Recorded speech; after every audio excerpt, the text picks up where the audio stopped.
Hey,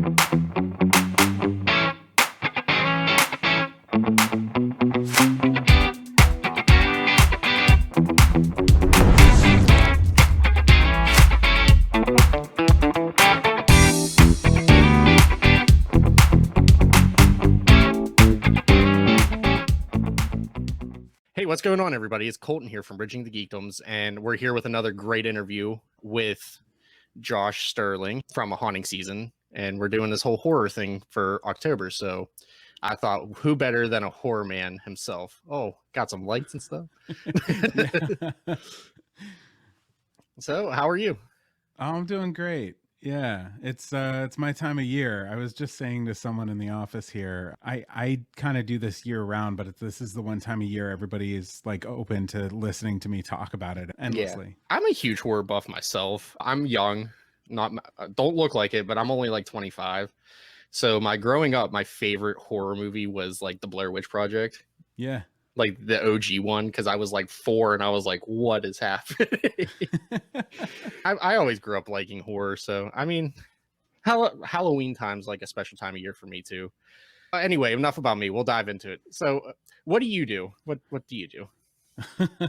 In this capacity, I have a show called Haunting Season. I started it back in 2013 because a friend of mine, Matt, and I, we were working at a small production company in New York, and we were trying to think of like good stuff to do on YouTube. YouTube was like all the rage. We noticed there wasn't anyone really doing horror on YouTube back then. There was like creepypasta was just becoming a thing, and that was mostly like regurgitating old tales that have been passed through the internet. I was basically reading off of Reddit, and I wanted to do something more advanced. And so we came up with the idea of, initially it was just me telling a ghost story about my real life, like an experience I had in high school breaking into this old age home and exploring. It was like more urban exploring than anything, but it was at night and we got really scared, and we created this whole experience that I still to this day don't know if it actually had paranormal elements to it or not. So I told that story, and it did really well. And so we were like, all right, let's do another one. You know, I'm not an endless sea of true stories. So eventually it turned into, very quickly it turned into writing fiction. And I did that for 2 years, every single week, and got super burnt out. And I was in my early 20s. And so, you know, life starts to change and relationships become important and jobs become important. So I went and did life for a while. And this past year, I was lucky enough to bring Haunting Season back as a podcast. And then the YouTube quickly followed afterwards. And then TikTok became a thing, and kind of blowing up on there right now. It's really weird. Yeah, it's a wild ride. So on TikTok, what I do is 1-minute horror movie reviews. Yeah, that's actually how I found you. Yeah. I forget which one it was, but it was like a 1-minute horror review, and I watched for 2 hours. Yeah, so one minute horror movie review. Sometimes I'll do a little like folklore or something. I try to post every day, and I can't watch a new horror movie every single day. I can do about 13 a month. I find different ways of like filling out the content. And then on YouTube, I'm back to doing a scary story every other week. And it's me standing in a black void. It's original story that I've written, and we add music and sound effects so that there's like a 360 degree. It's really designed for headphones. And then the podcast is that plus conversations with people. Oh, that's it's cool. A podcast. Yeah. I mean, we're on one. So yeah, if you're listening to this, you're familiar with podcasts. Like. Yeah. So you said you write your own stories. Like what are they about? I mean, obviously they're horror, supernatural, but like what's the process for them? Yeah, I don't know if I have a process. I write every day. I get up at 6 a.m., sometimes 5:30 if I'm, feeling like it. But I'm usually writing by like 6:15, and I'll spend my morning just seeing where it goes. Sometimes there's a story I'm working on. Sometimes I'm working on that story for 2 weeks. Sometimes the story just comes out. So as far as like the process, it's really just showing up and seeing what happens. They say there's 2 kinds of writers. There's gardeners and there's architects or something like that. Mm-hmm. And I'm a gardener. I let the story grow in front of me and kind of trim it and help it grow into hopefully a beautiful flower. Then I put it through a review process and revisions and everything, and then I film it and hand it off to an editor. At this point, I'm lucky enough to have an editor. And what they're about, I mean, I write a lot of myself into them. I write a lot about the 80s and 90s and growing up in that time before technology, riding bikes and going out into the woods for 12 hours at a time and waiting for the dinner bell and exploring what that world is like. But I took a writing class at the beginning of this year because, you know, the pandemic's been really boring, and luckily, and I've found now I'm pushing myself more into exploring stuff like cosmic horror and slashers and stuff outside the box. I'm mostly like a ghost story kind of guy. That's where I really like. The Ring is my favorite all-time like go-to comfort horror movie that I watch. Comfort horror is something I never thought I'd hear in the same sentence. Yeah. But I write too occasionally. I mean, they haven't taken any classes or anything. In high school, I took a few creative classes. I wrote, and I cannot find it for the life of me. I've looked everywhere. A 3-part novel called Vietnam, because I'm from you lost a novel. Yeah, I don't know what I did with it, but it's about the hypothetical, like, what if we lost the Vietnam War and was invaded by like the Soviet Russia and China and everything. It was a masterpiece for like 16-year-old me, but I can't find it anywhere. Oh man, I hope that pops up someday. I hope like your mom's got it in like a cupboard next to some like sugar that should have been thrown away 100 years ago or something. That would be so dope. But now I'm just writing, like, I keep saying I'm going to create this cinematic universe with the $5 I have to my name, but yeah, I keep writing, and it's like throwing darts at a wall. I can't get anything to go. I find the most important thing, and I learned this in my horror class, is to explore the what if. So the example I was given was like, you're walking down the street and you see something out of the corner of your eye, and your brain tells you like, ooh, watch out. And then you turn and it's like a cat in the bushes or like a rabbit or something, or maybe just a piece of fabric hanging. But allow your brain to then go like, no, what if it actually was the thing I thought it was? And try and change your thinking on like a daily basis when you're not writing, so that when you sit down, it's all about the what if and you can actually like get that out. I found that really helpful, because there are a lot of times where I show up to my computer and I sit there for 2 hours in the morning and I get out 2 sentences. Yeah. I have that a lot. Process. Yeah, it's part of the process. If you keep showing up, eventually you get that day where like 2 chapters come out and you're like, whoa, what just happened? That's what happened to the hypothetical, because it'd be a short story. The 20-minute short story I written, it was about like, it's apocalypse. There's like this, they're going to a Mayan temple. They find this like girl floating in this Bacta tank, and she opens up her eyes, and then that's how it cuts. It like says somehow she's linked to the apocalypse, but I can't get anything past that. Sometimes what I'll do too is if I can't figure out the next step, I'll jump like way ahead, and I'll be like, okay, so what happens? Like, let me write about the apocalypse a little bit. Maybe in the narrative of the story that doesn't happen until like several chapters later. But if you have an idea about the ending, go write the ending. You know? Because see, I'm really good at starting, because I have like, I swear I have like the worst ADHD. I'm great at starting things, and I can never finish it. It's like an M. Night Shyamalan ending. It's going to be bad. Well, I think one of the things that really helps me too is like, I've got a deadline now. I've committed to this. So like, not every story is going to be a winner. Sometimes I'm putting out a story because I'm supposed to, but sometimes I put out a story and I'm like, this is the greatest thing I've ever written. And the reaction from people, they have no idea what your personal feelings are about it when you put it online. Like, YouTube is one of my formats, and people will just be like, that was really original. And I'll be like, see, you don't know. I think that sucks. Yeah. So what is your favorite story you've ever written?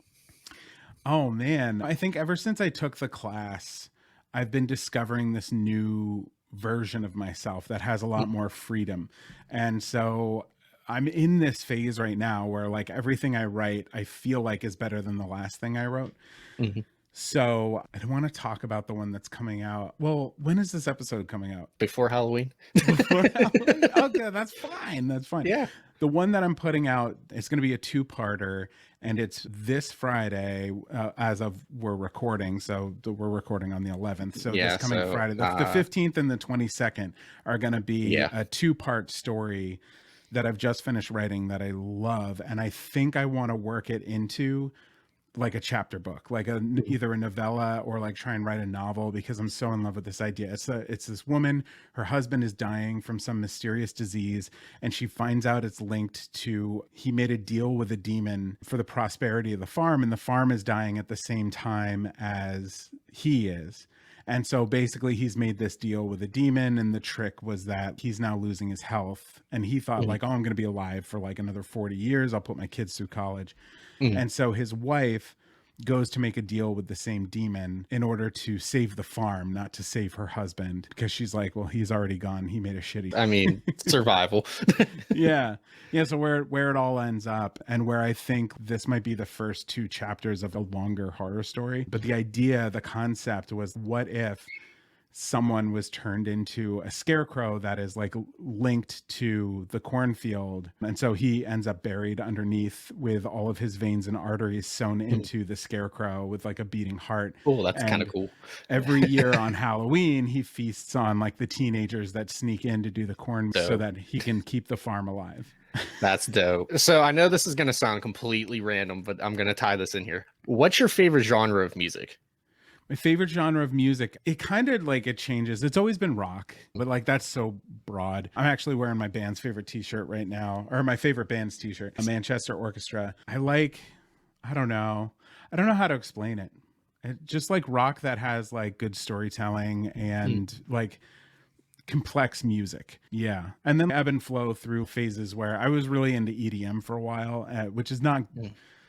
Well, you were alive in the early 2010s, so I mean, everybody went through that. Yeah, we went to music festivals and everything, and they're not particularly well-written songs. They're like, tonight is the night, it's the only night, I love you. So like that stuff is fun, and like I've been into like really chill rock lately, and like kind of indie pop stuff with like female vocals that you could drive for 100 miles listening to the same song and you just be like, yeah, chill. But I don't know, I grew up listening to the Allman Brothers and stuff, so I like guitar centric music, I guess I would say. I'm into deathcore. I absolutely adore just blast beats. Like, I don't care if I don't know what you're saying, but since you're writing about a demon, listen to Lorna Shore's Into the Hellfire, or To the Hellfire, In the Hellfire, whatever it's called. You listen to it, because the pig squeals at the end will be like, holy shit. But then actually go back and read the lyrics. It's about someone being drugged to hell. Oh, cool. Because that's like what I do when I write. I'll listen to the same song on repeat. Like 9 Inch Nails Hurt inspired a comic book that I've written. Oh, cool. Solely just based on the song. So like, it's, the comic was about like, it was like a 1700s cog machine that was like the Grim Reaper, and it only fed on bad emotions like suicidal tendencies, like depression, stuff like that. And no one ever actually killed themselves. They were killed by the machine. Kind of like, that's depression. That's the metaphor. You listen to the Johnny Cash version, you're like, oh damn, Johnny Cash had a hard life. But then you listen to the 9 Inch Nails version, you're like, oh man, that dude killed himself, and he kind of regrets it now. So like that's what I do. But since you're dealing with a demon, just listen to that song and then listen to the lyrics, and you're like, I got you. Cool.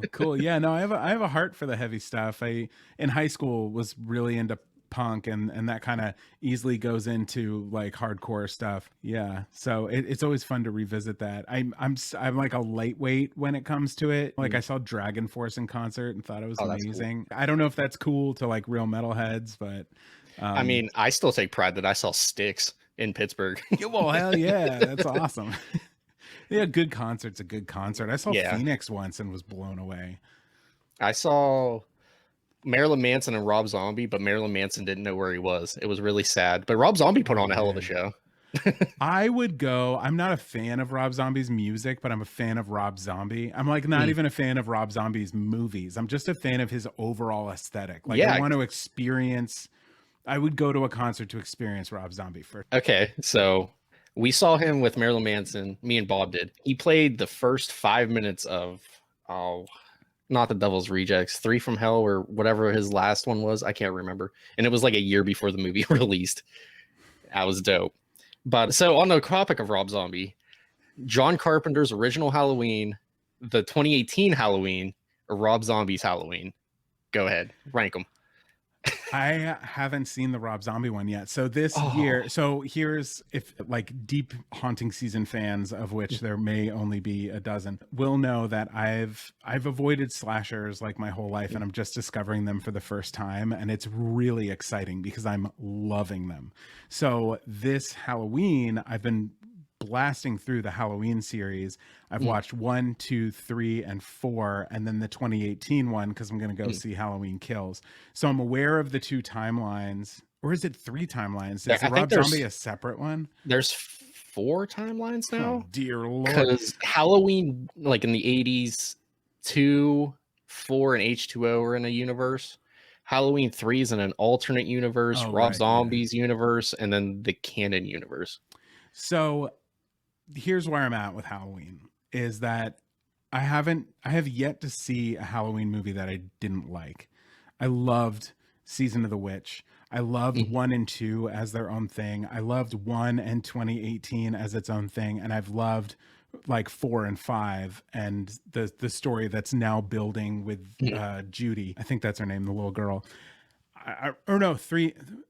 I haven't seen 5 yet. But I know that it's a continuation of 4. Yeah, and I haven't seen a Michael Myers movie that I haven't liked. So my anticipation is that I'm going to get to the Rob Zombie and love it for what it is, because I'm not watching these as they're coming out, and I'm not a diehard fan of Michael. So I don't have any emotional connection other than like, I'm here to have fun and like see how crazy this shit gets.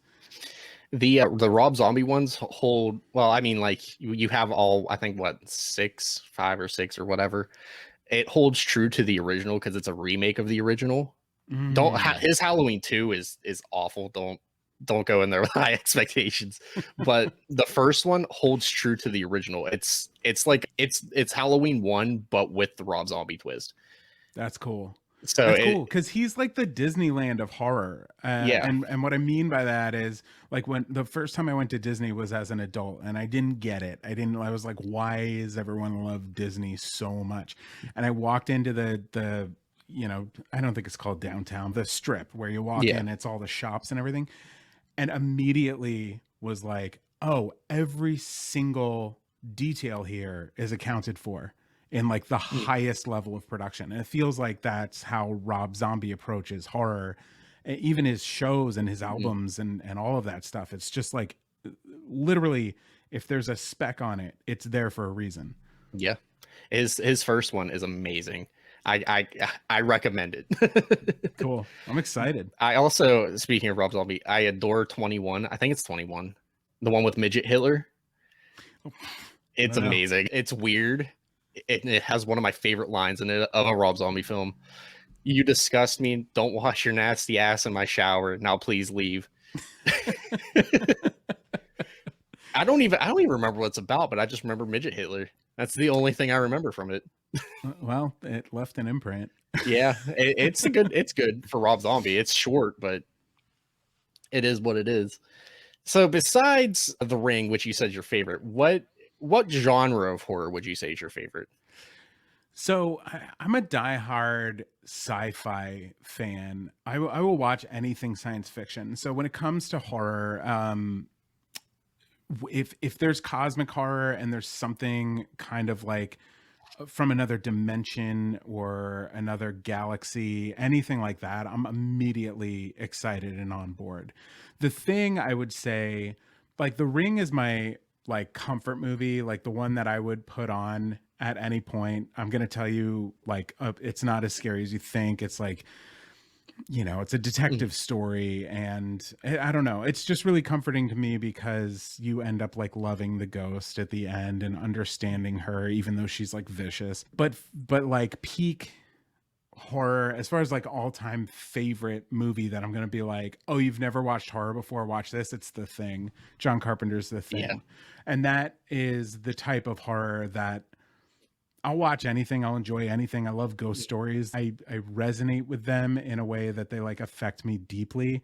But the most fun for me is the cosmic horror. So you're an H.P. Lovecraft fan?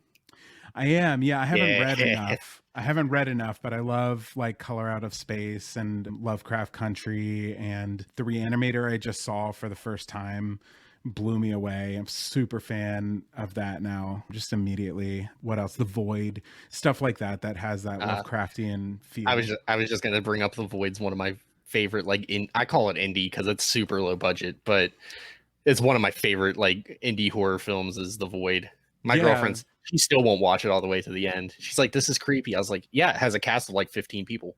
Yeah, I always say anything that has a blubbery flesh monster in it, I'm like immediately it's in my top 5. Like, have you seen Splinter? If you haven't, you should. It's equally low budget. 2 people are, I don't know, like camping out for their anniversary. They get hijacked by some druggies who are trying to get to Mexico. They end up at a gas station because they run over something with living spikes coming out of it, and it starts creating all these like weird blubbery flesh monsters, and like there's a hand that like chases That's kind of cool. into the gas station. It's awesome. It's really, really cool. It's like The Void with even less of a budget.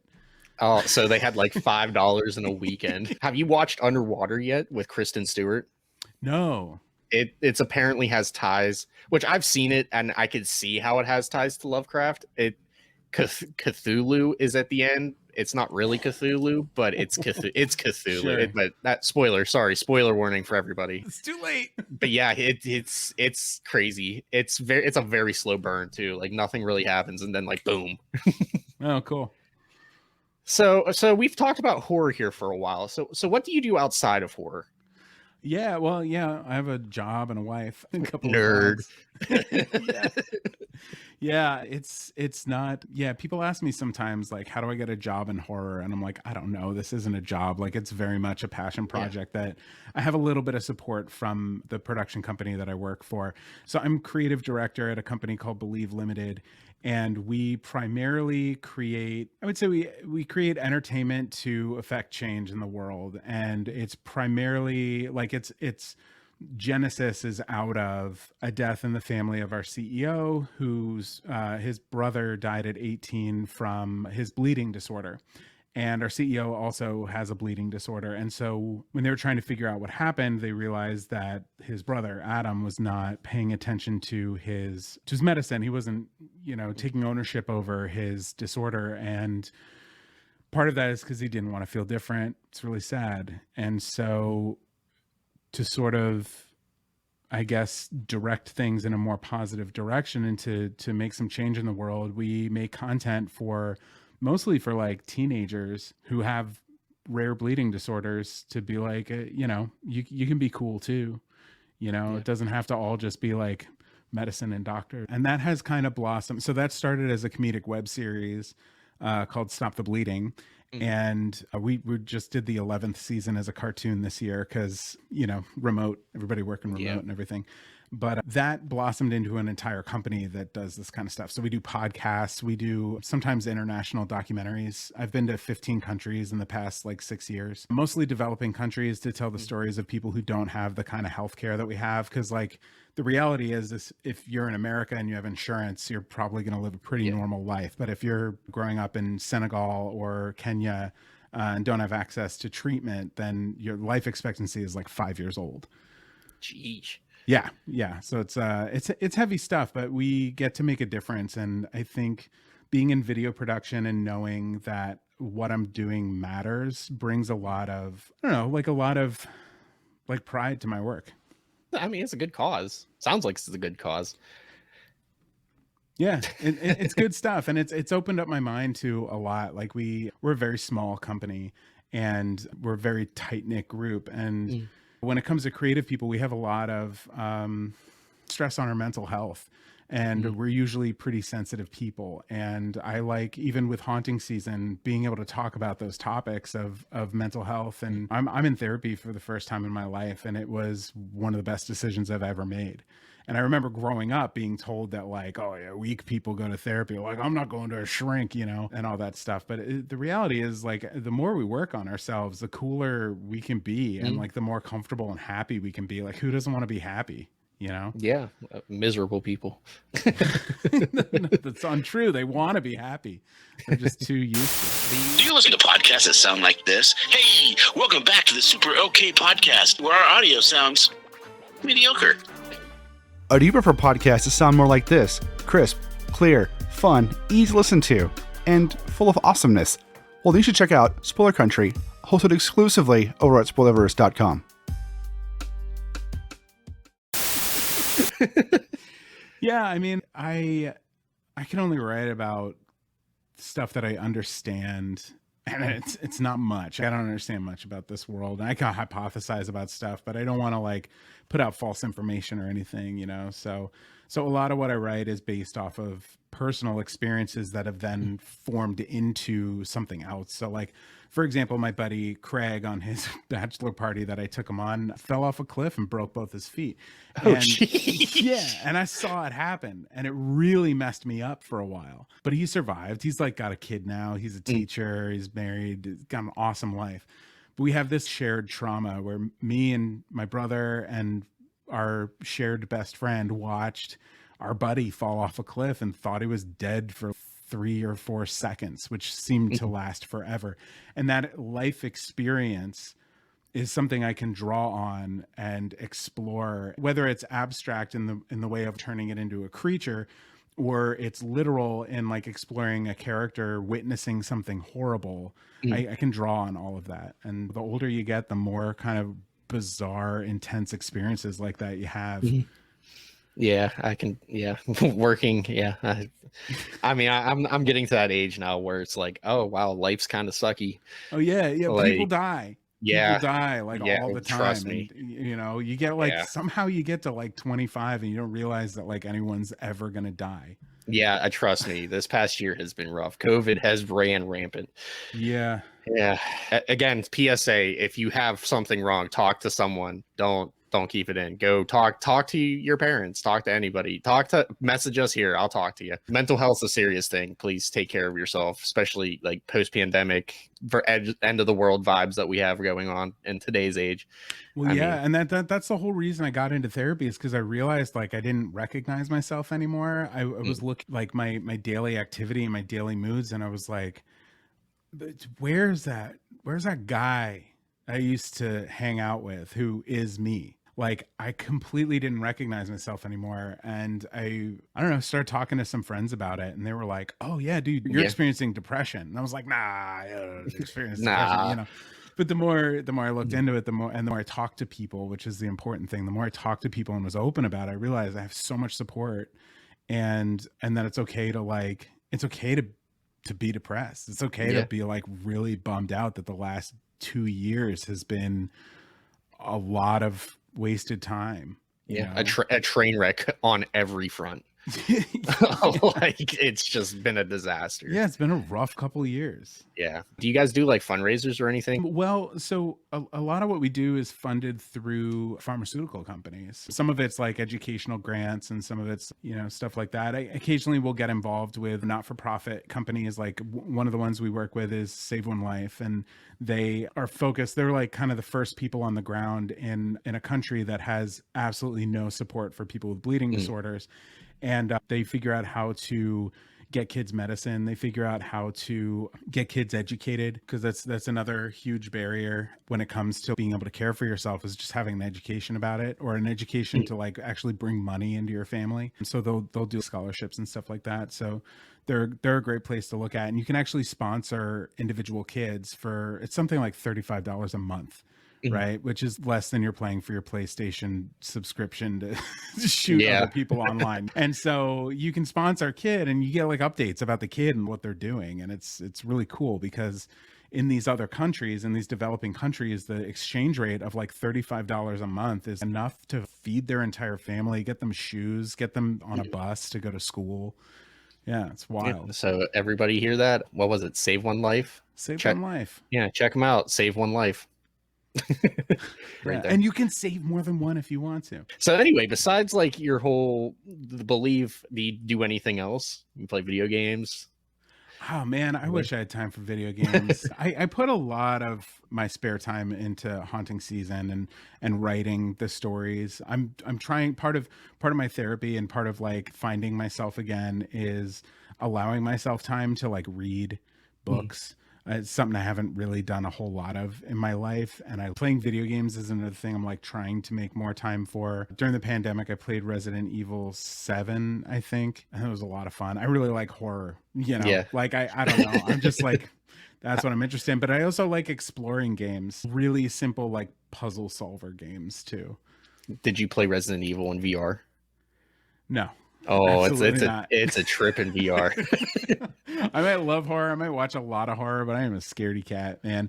I was getting such bad anxiety from that game, just playing it on like a 15-inch monitor in the back room with the lights on during the day, but with headphones on. I was getting so much anxiety that I would have to take like breaks and like walk around outside and see sunshine and like pet my dog to be okay to come back and play more. There's a great series. It tells a story. It's not your typical. It's very like every decision. Have you ever played Mass Effect? I tried, but it's like it was too sandboxy for me. I've ended up just like wandering. So every decision, if you bought the disc, it has 3 parts. So the second game had 2 discs. So the first disc was like an importer for every decision you made from the previous game. And the third game was like 3 discs long because the first disc was just solely a port from the first 2 games. So the game's Until Dawn. And I just downloaded one of those. Doesn't it have to do with like it's like the butterfly Indigo or something? Yeah. It's really fun. It's suspenseful. It made me jump multiple times at stupid stuff.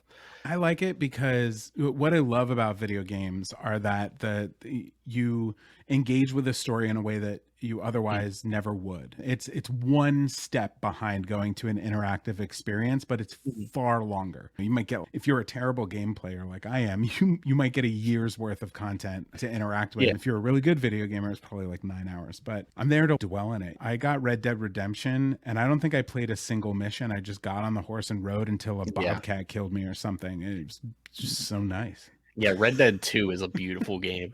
I've 100% of that game. I run 100% of the first one too. Yeah, I have no life. I think I've only actually beaten 2 video games: Legend of Zelda: Ocarina of Time. Okay, understandable. I spent like most of my childhood in that game, and I beat a BioShock, the original BioShock. Oh, BioShock is a good game.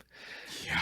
I have very fun memories of that. And then I was playing that and a game called Naughty Bear, which it's not as dirty as it sounds. At the same time, I'll be thinking of splicers and then I'll be thinking of teddy bears at the same time. It's weird.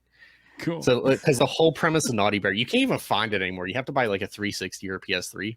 But you're like a teddy bear that's been like mistreated by all the other teddy bears, and you become a sociopathic killer. It's so buggy and it's so glitchy, but you literally can run around with like a machete and you stab them, and instead of blood, there's just fluff flying everywhere. And this is pre like Five Nights at Freddy's or whatever that thing is. Yeah, it's so bad, but it's so fun. Oh, it sounds amazing. But yeah, I'm a huge gamer. I could talk about games all day. Like I can give you recommendations. I got the whole 9 yards. I want to play more. I wish I had time for it. Because there's so much I want to do. Like another hobby of mine is just like riding my bike. I like to take it down to the beach and ride for an hour or two where it's nice and flat and it doesn't feel like exercise, but it actually is. I don't know. I feel like there's like not enough time in the day for all the hobbies that I have. Trust me, I feel that. Yeah. So what book are you? I just finished Heart-Shaped Box by Nirvana. Joe Hill. That was really scary and amazing. It was an amazing ghost story. Now I'm reading one about a motel, but I can't remember. I've only read the first chapter and then I fell asleep. But I've got a stack. My wife and I do the only gifts we get each other for Christmas is a stack of like 6 or 8 books. And then that's our reading list for the year. She reads a lot faster than I am, so she'll read like probably 50 books or so in the year, but I'll barely make it through 8. I don't have time to read books. The most of the time I just watch the movies of books. So like guilty pleasure of mine, I love The Lovely Bones. Absolutely adore that movie. It's a guilty pleasure. It's a ghost movie, technically. Yeah, It's a very messed up movie when you boil it down, but I could imagine the book's phenomenal. Wasn't Stanley Tucci in that? I'm pretty sure. Yeah, I remember being blown away by his performance. But it's a great movie. I cry every time, and I don't cry at a lot of things. I really wanted a Kindle, and my wife said I could get it if I read all the Harry Potter books first when I got it. And I was like, ugh, I do not need to be reading like 7 of these like children's books. And I'd seen the movies because I was like, oh, just watch the movies. Like, I don't need to read these books. And then I read them, and it was so hooked. And when they finished, I was like, damn it, they're over. You know, I was just like, they were so good. So now I try and like filter in some like young adult stuff. I mean, like I was a huge fan of the Hunger Games books when they came out. And then I think that was the first time I ever read the book before the movie and experienced the pain of not being able to make a book into a movie. I see. There's just so much you have to cut out. Yeah. See, I can't get into Harry Potter movies. I read the books, but couldn't get into the movie. Maybe because you're going the opposite way. Yeah. I saw the movies first, and I was like, this is creative. Wow. The first movie I watched, and I was like, they do get better. Just like the books, they get darker and darker, and you get different directors, and they go different directions and stuff. And I wish the one of the whole series that I wish I hadn't seen the movie before I read the book was The Prisoner of Azkaban, because reading that story, I had to keep tricking myself and being like, no, you don't know what's going to happen. No, this is so good. Yeah, I just couldn't do it. See, the only thing I do adore reading first was the Twilight series, which I'll shamelessly say there, because my girlfriend, like way back when they came out, was in love with Twilight, like was one of those weird vampire girls, and I was like, eh. But yeah, I read Twilight. It actually inspired one of my creative writing stories. I remade Twilight, but way more badass. Where like the war between vampires and werewolves happened, and Bella never turned into a vampire. She was just a baker's girl, and then like at the end everybody dies and her father's dead, so she just goes back to the bakery, and it comes like full circle. Well, see, I think you're touching on something really important too, which is like there's a lot of judgment that goes around, especially in like the horror community. I found this on TikTok a lot. Like I'll post about a movie I really loved, and people will be like, that movie's dog shit. Your opinion sucks. And we're like, well, that's not an argument or even a conversation. So I'm not that that's interested just in it. You wanting to hate. Yeah. And it's like, dude, if you liked it, that's the only thing that matters. And I really noticed this with Malignant, the new James Wan movie, is that it's split down the line of people who fucking hate it. Can I curse on here? Yeah, I don't care. People who fucking hate it and people who fucking love it. And there's like almost no middle ground. And I watched the movie and I was like, what the hell was that? And walked away completely confused and like upset almost. And then I started talking to people who loved the movie and started getting excited about the things that they liked about it, and was like, oh yeah, that was really cool. Oh yeah, that was really cool. And realized that like the only reason it didn't vibe with me is because I came in with my own expectations, and it was something different, which is like also okay. Yeah. You know, see, Bob hates it. He hates it. I haven't seen it yet. I haven't had time to see it. It's just go in knowing that James Wan really wanted to make this movie, and he made it exactly the way he wanted to. So like Saw 1. Like Saw 1, but like after someone made a Fast and the Furious movie. Like there's no going back. Yeah. You know, it is a compendium of it's not even a word. It's like a huge vacuum suck of all of his talents and like every movie he's ever done, but also probably every like cool badass thing he's ever wanted to put in a movie that some producer was like, nah, we're not doing that. You can't do that in this movie. Yeah. You know, he just like shoved it all into one movie. And so it's batshit crazy and kind of magical. Yeah. Yeah. I need to check it out. Terrible. But see, also really good. That's how I thought about Hereditary when I first watched it. Yeah. Because I didn't watch any trailers or anything, because I live in Morgantown, West Virginia, and my girlfriend's from Southern West Virginia, like one stoplight in the whole county type West Virginia. So we were down there visiting, and she's like, I got a movie for you to watch. So we go to the movie theater and we see it, and I walk out and I'm like, what the hell did I just watch? What happened? And then I watched it 3 more times and I was like, this is a damn good movie. Yeah. Yeah, it's like so good it sneaks right past you the first time. The Yeah. whole audience when I saw that movie left completely silent, like staring at their shoes. Yeah, because it's crazy. Like your first watch through, you're like, what? Yeah, you almost feel like violated. Yeah, I don't know what just happened, but someone just got decapitated. Twice, 2 Spoiler! people. Oh my god. Spoiler. Okay, spoiler alert. Sorry, spoiler alert. Yeah, it's been out for years. But that's why I really enjoy Ari Aster films. Really, just Midsommar and Hereditary. Those are only his real 2 notable ones that are out. Mainly because they're so polar opposite, but they also are the same movie, which is really interesting. Yeah, I love them both. I was terrified to see, because of Hereditary, I was terrified to see Midsummer in the theater, and I didn't.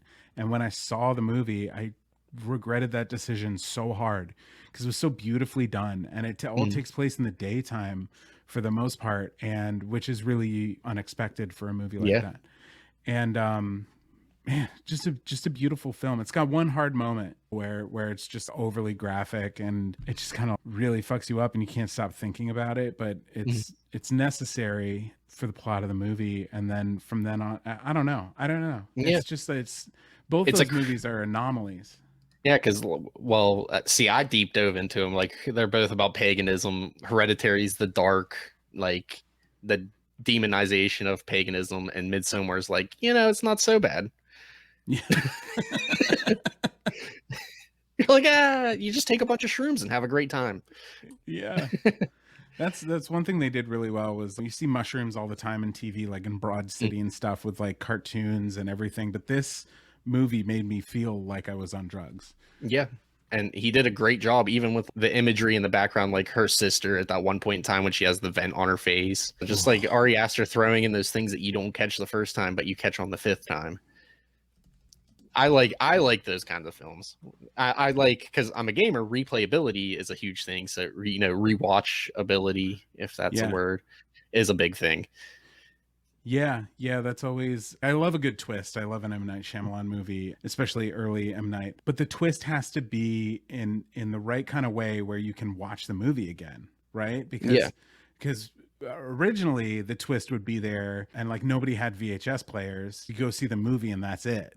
And so the twist could be like, oh, the movie's over and you're never going to watch it again. But nowadays, like, everybody's rewatching stuff. Yeah. There are certain movies I watch every single year. So I just noticed, are you a Star Wars fan? I see a TIE fighter in the background. Yeah. I've got a TIE fighter, Darth Vader, Boba Fett. I've got an X-Wing of Millennium Falcon, an AT-AT. Yeah, I'm a Star Wars fan. Nothing I love is at the level of people who, like, only love Star Wars. I have friends who can like quote every second of every movie and can tell you what happens in the whole thing. But my like blessing in life is that when I start a movie, my brain completely leaves and I'm just in the moment. So like The Matrix is my favorite non-horror movie. And I've probably seen it 50 times. I can still watch it and be surprised by the ending by the time we get there. See, we have a Star Wars podcast where where we talk about all kinds of nerd stuff. It's called Shooting the Sith. Great play on words. I can't even claim that. Bob made that one. I can't claim that. That's awesome. A good title. And then we have this other podcast called Movie Boot where we just reboot different movies, like how we think they would go. And we redid The Matrix. And check it out. It's actually a really good episode. Yeah. I want to be on that. I want to be on that show. I'll talk to Bob. We've been trying to get it up off the ground, but yeah. I think we were doing Terminator, I think. Was that the last one we were doing? I don't remember. We were doing something. We were doing 80s movies in like early 2000s. But The Matrix, we remade, like, how it's kind of biblical, but not really. Yeah. Made it more kind of biblical. Cool. But too bad it's going to get, shit on with Resurrections or whatever. Here's the thing. I loved all 3 Matrix movies and I cannot wait for 4. Did you see what Keanu Reeves said about it? No, I probably have, but Lana showed him a cut of the movie and I'll butcher the quote, but he turned to her and said, in the 90s, in 1998, you made a movie that was warning the entire world of the next 20 years. How the fuck did you just do it again? And that made me really excited because I love Keanu Reeves. I just think he's a beautiful human being. Like we should all be a little more like Keanu. Yeah, he's the one that no matter what has happened in his life, he's still Ted. Yeah. Even when he's like kicking ass in a John Wick. Yeah, he's just like party on. No, that's not party on, but you know what I mean. No, yeah. Whoa. Whoa. Dude. Except Face the Music, I didn't particularly care too much for Face the Music. Yeah, I love everything I see. I don't know. I find something redeemable in all of it. I thought it was great. I just think it's. I don't know. I think it's. I don't know. I'm not a critic. That's my thing, though. Yeah. Like I'm not a. I cannot be critical of movies because I can find stuff to be critical about, but I can't just like rip a movie to shreds. I don't know. It's more of a thing I love. It's the same thing with like the Star Wars movies, the new ones, the whole like Skywalker storyline. It's just more of the stuff I love. So you really couldn't mess it up unless it didn't involve Star Wars. See, that's how my opinion is on the sequel trilogy too. Like, it's Star Wars. Why are we complaining? Yeah, it wasn't like amazing, but it was Star Wars. It got us to the Mandalorian, and that's probably for me some of the best Star Wars. Yeah, it's the best Star Wars. Like we haven't seen something that Star Wars since like the 70s. Since Star Wars. Yeah. Oh man, I mean, it's true though. Yeah. And we had Grogu. I still call him Grogu Baby Yoda now. Yeah. Which I have so many Baby Yoda things that are all off camera. Actually, here we go. That's awesome. He walks into the lava. It's so perfect. IG-11 rest in spaghetti, never forgetty. But yeah, I'm a huge Star Wars nerd. I owned I was like 3 when episode 1 came out. That was my first VHS, and I wore that VHS out in like 2 years. Yeah, and some of my earliest memories from elementary school is going over to Joe Garrison's house because he had all 3 Star Wars on VHS. Just like watching them. You see, I was too young. I couldn't understand what 4, 5, and 6 were about, but I was like, Jar Jar Binks. Correct. I just like, for me, it was always waiting to get to Hoth. I wanted like nothing more than to be at Hoth. I don't know why. That was just like, because it's amazing. That to me is Star Wars. Like the Ewoks are cool, you know, like everything else is cool. I'm into it, but Hoth for me is like the ultimate Star Wars planet. See, I feel that way about Mustafar. Which episode 3 when Obi-Wan and Anakin are fighting the lava planet? Oh yeah. Do you have an Oculus or PlayStation VR? No. I would recommend buying one just to play the Vader Immortal, because it actually goes into Vader's castle post episode 3 when he's trying to spoilers because this is kind of newish. He's trying to resurrect Padme with the soul of Mustafar or whatever it is. Oh, cool. And you are like a side character that stops him from doing that. That's why at the beginning of episode 9, Mustafar is dead in episode 3, but at the beginning of episode 9 is starting to grow trees and stuff because the life's coming back to it based on the events of that game. Oh, that's so cool. I love when that happens. It's a crazy tie-in, and it's not long either. You can play all 3 parts in like an hour, and it's not really too much combat. The third one is, but because you actually like sword fight Darth Vader. But everything else, it's mostly storytelling, which is really fun for VR. Because I like that in VR. Yeah, it's kind of like you just kind of go along with it and ride the wave. All right, well, hey, that's our cue. Yeah, I'm having fun. I'll come back. I mean, yeah, I'm always glad to have. Or I'll have you on my show. That's the best way to collaborate. I'll have you over on my show, and we'll talk about geekdom. Yeah, we'll talk horror. I can talk about horror forever in a day. Yeah, awesome. Let's do it. So yeah, or we can come on shooting us. We'll just have you on all the time. You can just I'll just come on every show. I'll just become the show. Hey, whatever. I just go with it. Hey, whatever. Yeah. But so this has been Josh. Where can they find you? Yeah, I'm haunting season everywhere. You know, TikTok's got the movie reviews, YouTube's got the scary stories, the podcast has the scary stories, plus more conversations and stuff like this. And I'm on Instagram, but it's mostly just to post updates of like the episode's out. Yeah, haunting season. Yeah, check out a haunting season. Also, make sure you check your mental health and also donate to Save a Life. Save a Life. Save one life. Save one life. Yeah. So thank you for being on. Make sure you check out A Haunting, and make sure you check out Spoilerverse.com for all the other shows that are on the network. And I'll talk to you in the next episode.